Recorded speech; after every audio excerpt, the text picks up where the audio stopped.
Түстіктегі Мақтаарал ауданында егістік алқаптарын әртараптандыру ісі қолға алынып жатыр. Премьер-министрдің бірінші орынбасары, өңірлік даму министрі Бақытжан Сағынтаев жұмыс сапарымен Оңтүстік Қазақстан облысында болып, аймақ шаруаларымен кездесті. Вице-премьер бірқатар маңызды нысандарды аралап шықты. Басқосу барысында 2014-2016 жылдарға арналған егістік алқаптарын әртараптандыру бойынша іс-қимылдар жоспары жан-жақты талқыланып, диқандардың ұсыныс пікірлері назарға алынды. Бақытжан Сағынтаев оңтүстіктегі сапарын ең шалғайдағы Мақтаарал ауданынан бастады. Қазір мұнда мақта терім біртіндеп қарқын алып келеді. Мамандар биылғы өнімнің түсімі жоғары болады деп отыр. Су үнемдеу технологиялары, жер қор үнемдеу технологияларын ендіріп, соның нәтижесінде міне өткен жылы Мақтаарал ауданында мақтаның өнімділігі 28 центнер болса, биыл 30 центнердің төңірегінде өнім алуға әрекет жасап жатыр. Мақта танаптарына Шардара қоймасынан су жеткізу мақсатында машиналық су жіберу станциялары бой көтерген болатын. Вице-премьер сол 3 станцияның бірін аралап көрді.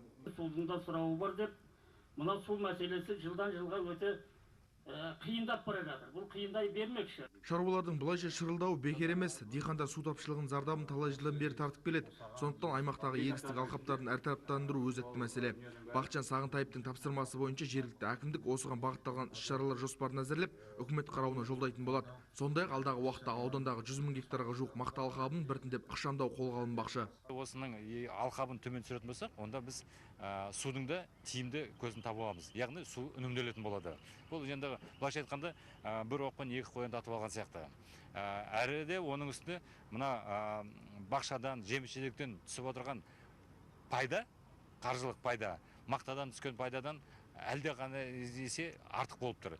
Расында да машақаты көп мақта ғана емес, бау өсіріп, бақша дақылдарын егудің пайдасы көлгөсір екендігін аймақ шаруалары да бағамдап үлгеріпті.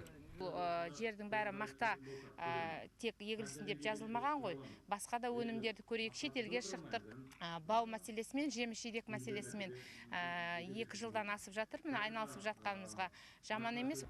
Жұртшылықпен кездесу барысында сондай-ақ бірқатар маңызды мәселелер сөз болды. Солардың ішінде ауданға шеттен келетін электр қуаты бағасының қымбаттығы, су ұңғымаларын дұрыс пайдалану жайы әңгіме өзегіне айналды. Сапар соңында Бақытжан Сағынтаев Шардара су электр станциясының жұмысымен, сондай-ақ осындағы Арнасай бөгетінің гидротехникалық құрылыстар кешенін қайта жаңғырту жобасын нақты іске асырылуымен танысты.